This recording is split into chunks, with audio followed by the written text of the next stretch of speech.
आप देख रहे हैं लाख टके की बात। नमस्कार, मैं हूं अजय कुमार। सबसे पहले दिन भर की 10 बड़ी खबरें। पीएफआई फंडिंग पर बड़ा खुलासा। शाहीन बाग की ब्रांच में जमा हुई थी बड़ी रकम। लोगों में रुपए बांटने के बाद एंटी-सीए प्रदर्शन ने पकड़ा जोर। 2 से 5 हजार रुपए तक की छोटी रकम बांटी गई। सूत्रों के मुताबिक ईडी की गृह मंत्रालय में दी गई रिपोर्ट में खुलासा। देशद्रोह के आरोपी शर्जील इमाम को लेकर बड़ा खुलासा। पीएफआई के 9 लोगों से शर्जील के संबंध। शर्जील को विदेश से फंडिंग का शक।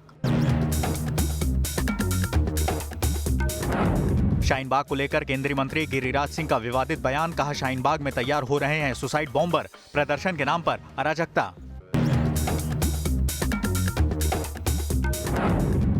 लोकसभा में पीएम मोदी ने दिया राहुल गांधी को जवाब। कहा, सूर्य नमस्कार के जरिए पीठ करूंगा मजबूत। कल राहुल ने दिया था डंडे मारने वाला बयान। राम मंदिर ट्रस्ट को लेकर अयोध्या के साधु संतों में नाराजगी की खबर का असर। गृहमंत्री अमित शाह के आश्वासन के बाद माने महंत नृत्य गोपाल दास। राम मंदिर ट्रस्ट में शामिल हो सकता है उनका नाम। संतों की बैठक स्थगित।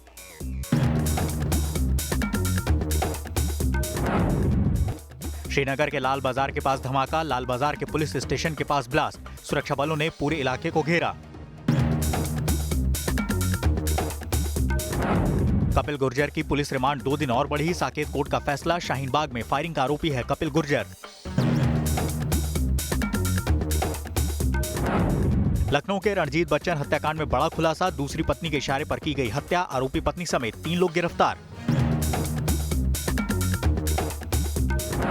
निर्भया केस के दोषियों का नया डेथ वारंट जारी करने की मांग। तिहाड़ जेल प्रशासन ने पटियाला हाउस कोर्ट में दी अर्जी। कल होगी सुनवाई।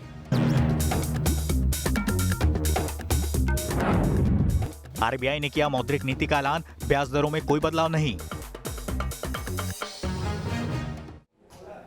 शाहीन बाग में देश विरोध क्या प्रायोजित कार्यक्रम था? क्या उसके लिए पैसों का इंतजाम जानबूझकर किया जा रहा था? क्या सीएए का विरोध प्रदर्शन देश भर में जानबूझकर एक प्रायोजित कार्यक्रम के तहत अंजाम दिया गया है? इस पर न्यूज नेशन आज एक बड़ा खुलासा करने जा रहा है। हम आपको दिखाने जा रहे हैं पूरे सिलसिलेवार तरीके से कैसे पीएफआई, जिस पर लगातार प्रतिबंध की मांग की जा रही है, उसने सीएए के कई विरोध आंदोलनों को पैसे दिए हैं। और ये पैसे सीधे नहीं दिए गए हैं, बल्कि कई तरीके से घुमाकर दिए गए हैं। अब तो शाहीन बाग में भी ये कहा जा सकता है कि पैसे का खेल बड़े पैमाने पर है। जामिया में अचानक क्यों जलने लगी थी सरकारी बसें? सरकार की संपत्ति फूंकने को उकसाने वाले कौन थे? देश की सड़कों पर कैसे शुरू हुआ था उपद्रव? नेशनल इन्वेस्टिगेशन एजेंसी, प्रवर्तन निदेशालय और राज्यों की जांच एजेंसियों की पड़ताल से पीएफआई नाम की संस्था पर बड़ा शक पैदा हुआ है। शाहीन बाग जैसे धरने से लेकर देश में हिंसक प्रदर्शनों की फंडिंग की पड़ताल शुरू हुई तो पीएफआई के बैंक खातों से हैरान करने वाले तथ्य सामने आए। सूत्रों के मुताबिक पीएफआई के मसले पर गृह सचिव की अध्यक्षता में गृह मंत्रालय में एक बड़ी बैठक हुई है। इस बैठक में खुफिया एजेंसीज के अधिकारियों के साथ एनआईए के डीजी, ईडी और गृह मंत्रालय के दूसरे अधिकारी शामिल थे। सूत्र बता रहे हैं कि गृह मंत्रालय ने एनआईए और खुफिया एजेंसीज से पीएफआई से जुड़े कई इनपुट हासिल किए हैं।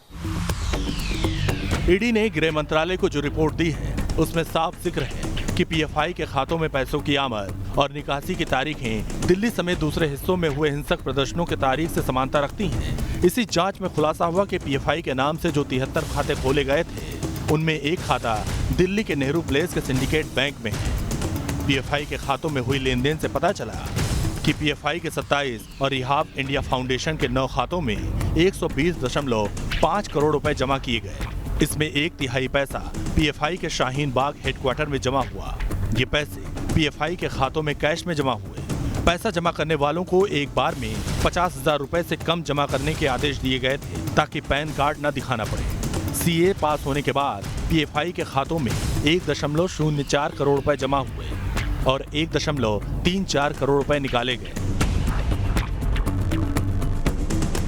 पीएफआई के खातों में जिस तरीके से नकद पैसे जमा हुए और डिजिटल माध्यम से बांटे गए, उससे जांच एजेंसियों का शक बढ़ा, क्योंकि नीले रंग की लाइन के ग्राफ में 4 दिसंबर से 12 दिसंबर तक की वो तारीखें हैं जब पीएफआई के खातों में 1-1, 2-2, 5-5 हजार रुपए बांटे गए।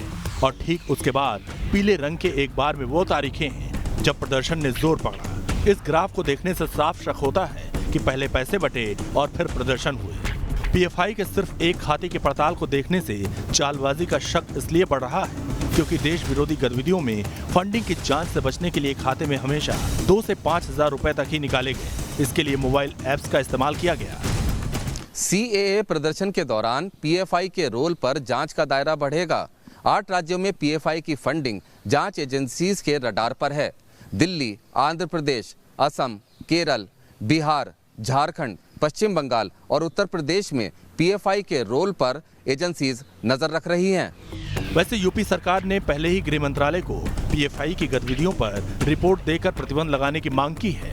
रुमानुल्लाह खान, न्यूज नेशन, दिल्ली।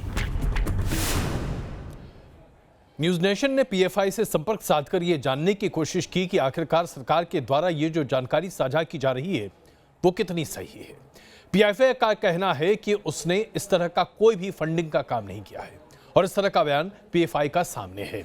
लेकिन सवाल ये उठता है कि अगर पीएफआई ने कुछ भी गलत नहीं किया है तो एनफोर्समेंट डायरेक्टरेट के समन पर पीएफआई और रिहैब फाउंडेशन के लोग अभी तक कोई जवाब क्यों नहीं दे रहे?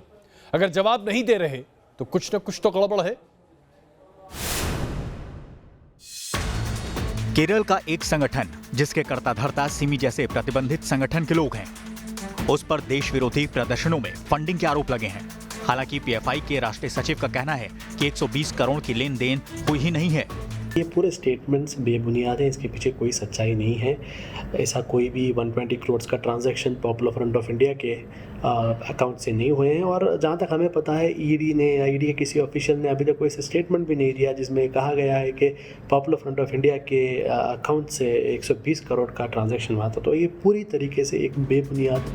जब पीएफआई के शाहीन बाग वाले खाते का ब्यौरा ही बताता है कि कैसे एक खाते में बार बार छोटी छोटी रकम बांटी गई है। ये और बात है कि पीएफआई के अधिकारी मीडिया में सफाई दे रहे हैं लेकिन ईडी के सामने पेश नहीं हो रहे। ईडी का जो इंक्वायरी चल रहा है ये सीए या शाहीन बाग रिलेटेड नहीं है। 2018 का जो एक केस है केरला का, उस केस रिलेटेड है। पीएफआई का झूठ ऐसे भी सामने आता है कि उसका Delhi state president Mohammad Parvez Ahmad anti CAA प्रदर्शन कर रहा है।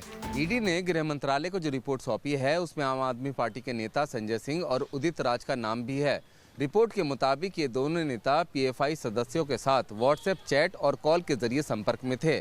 फिलहाल इन दोनों नेताओं के रोल की जांच भी की जा रही है। हालांकि अनीस अहमद पीएफआई का राष्ट्रीय सचिव सफाई देता है कि पीएफआई का राजनीतिक दलों से कोई नाता नहीं। इन सारे गठजोड़ों और साजिशों से पर्दा जांच पूरा होने के बाद ही उठेगा। रुमानुल्लाह खान, न्यूज नेशन, दिल्ली।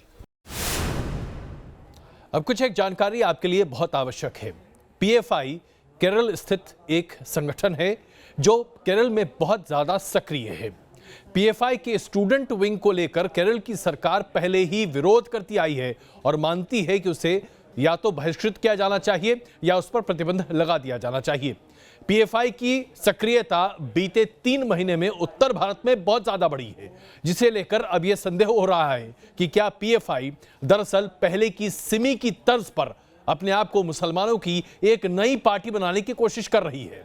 कुल मिलाकर देखा जाए तो स्थिति जो भी है उसमें एक बात स्पष्ट है, पीएफआई कम से कम देश हित और देश समर्थन की बातें तो नहीं कर रहा।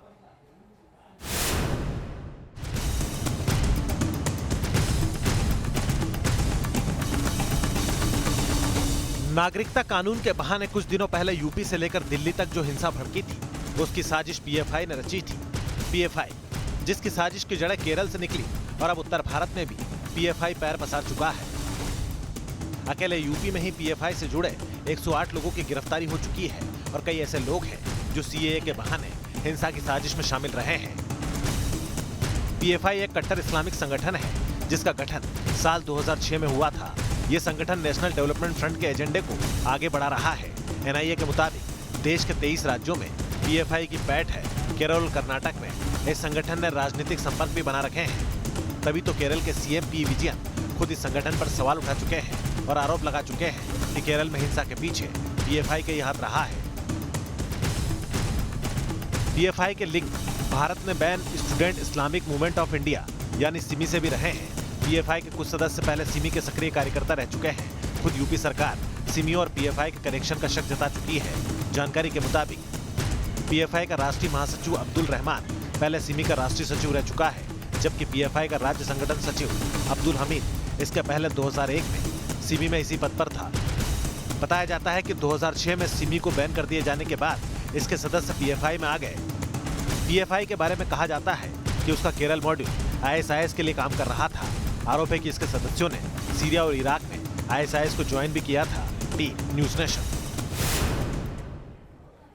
प्रधानमंत्री नरेंद्र मोदी ने आज राष्ट्रपति के भाषण पर अपनी प्रतिक्रिया सामने रखी और जिस अंदाज में आज उन्होंने विपक्ष को आड़े हाथों लिया, पूरा सदन चाहे लोकसभा हो या राज्यसभा देखता रह गया।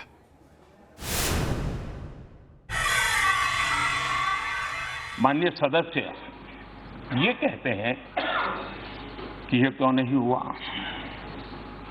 ये कब होगा, ये कैसे होगा, कब तक करेंगे। ये जब सुनता हूं तो कुछ लोगों को लगता होगा कि आप आलोचना करते हैं। मैं नहीं मानता हूं आप आलोचना करते हैं। मुझे खुशी है कि आप मुझे समझ पाए हैं, क्योंकि आपको विश्वास है करेगा तो यही करेगा।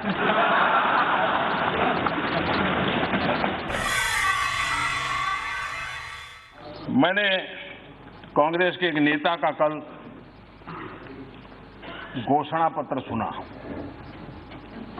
उन्होंने घोषणा की है कि 6 महीने में मोदी को डंडे मारेंगे, लेकिन मैं भी 6 महीने में तय किया हूं कि रोज सूर्य नमस्कार की संख्या बढ़ा दूंगा, ताकि अब तक करीब 20 साल से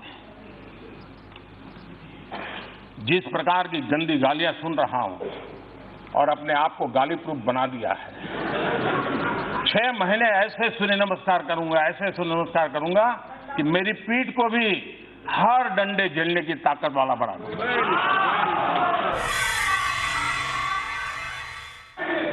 मैं 30-40 मिनट से बोल रहा था, लेकिन करंट पहुंचते पहुंचते इतनी देर लगी।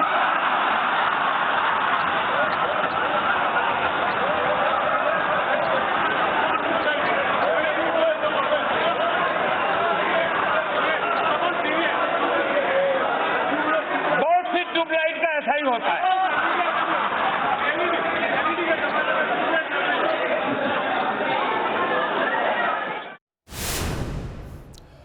प्रधानमंत्री जी का ये अंदाज खुद चित परिचित है उनके लिए, लेकिन आइए अब आपको दिखाते हैं। कई समय ऐसा होता है जब मेरे जैसे पत्रकार टेलीविजन पर रिपोर्टिंग कर रहे होते हैं और अचानक स्टोरी को एक अलग अंदाज में प्रस्तुत करने के लिए आप कुछ अलग करने की कोशिश करते हैं, और फिर वो अलग जब बहुत ज्यादा अलग हो जाता है तो कमाल हो जाता है। देखिए ऑस्ट्रेलिया की ये कहानी।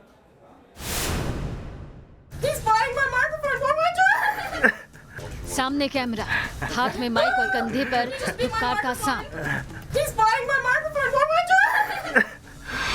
जरा गौर से देखें इन तस्वीरों को। ऐसा तो तस्वीरें बयां कर रही हैं कि सांप को माइक की मौजूदगी रास नहीं आ रही।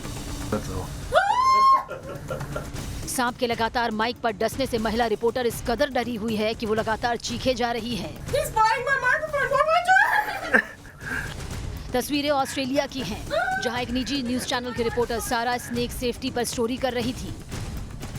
स्टोरी पूरी होने के बाद सारा ने PS2 कैमरे के लिए माइक उठाया, लेकिन इसी वक्त उनके कंधे पर एक पाइथन रख दिया गया। ये पूरा शॉट पहले से तय था, लेकिन जनाब सांप स्क्रिप्ट कहाँ मानने वाला था। रिपोर्टर के हाथ में मौजूद माइक पर पाइथन को गुस्सा आ गया। पहले फुफकार छोड़ी और फिर माइक को डसना शुरू कर दिया। सांप के हमलावर रुख से रिपोर्टर सारा डर गई। हालांकि बाद में स्नेक हैंडलर और कैमरामैन की मदद से उन्होंने अपना PS2 कैमरा पूरा किया। सारा के मुताबिक सांप की मौजूदगी से वो काफी डर गई थी, लेकिन आखिरकार उन्होंने अपनी ड्यूटी पूरी की। This package about snake safety, which I was doing yesterday, and I kind of psyched myself up to have one draped around my shoulders for this particular shot.